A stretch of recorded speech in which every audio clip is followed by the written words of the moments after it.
আপনি কি সারাদিন প্রচুর জল পান করেন? আর এই জল পান করেও কি আপনার শরীর ক্লান্ত লাগে বা ঠোঁট শুকিয়ে যায়? তাহলে শুনলে অবাক হবেন যে বর্তমান গবেষণা বলছে হাইড্রেটেড থাকার জন্য শুধু জল পান করা, মানে আপনি যে সবসময় জল পান করবেন এটা সেরা উপায় নয়। অবাক হচ্ছেন তো? হবারই কথা। এই ভিডিওটা শেষ পর্যন্ত দেখুন, কারণ আজ আপনি আপনার শরীরের হাইড্রেশন নিয়ে সম্পূর্ণ যে ভুল ধারণা এতদিন পোষণ করে এসছেন সেটা ভাঙতে চলেছেন। আমরা সবাই জানি আমাদের শরীরে 70% জল আছে, কিন্তু যখন আমরা শুধু জল পান করি তখন আমাদের শরীর খুব দ্রুত সেই জল প্রস্রাবের মাধ্যমে বের করে দেয়। কেন জানেন? কেননা জলে পর্যাপ্ত ইলেকট্রোলাইটস যেমন সোডিয়াম, পটাশিয়াম এবং ম্যাগনেসিয়াম থাকে, যা কোষের ভেতর জল ধরে রাখতে সহায়তা করে।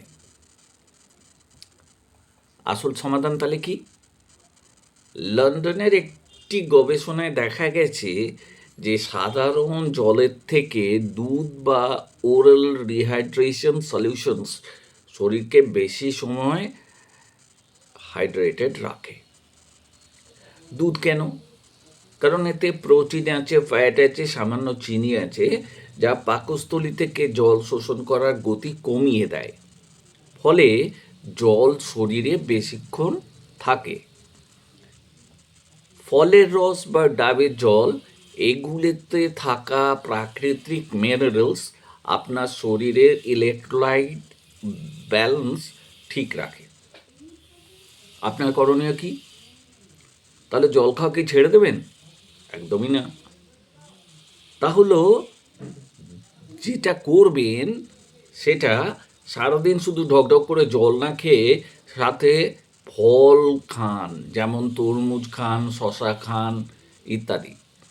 ব্যায়ামের পর সাধারণ জলের বদলে ডাবের জল বা ইলেকট্রোলাইট ড্রিঙ্ক একটা বেছে নিন। খাবার লবণের যে ভাগ সেটা সঠিক রাখুন। বেশি খাবেন না, আবার খুব কমও খাবেন না। আপনি দিনে কত গ্লাস জল খান? কমেন্টে জানান। আর এই তথ্যটি আপনার বন্ধুদের সাথে শেয়ার করতে একদম ভুলবেন না।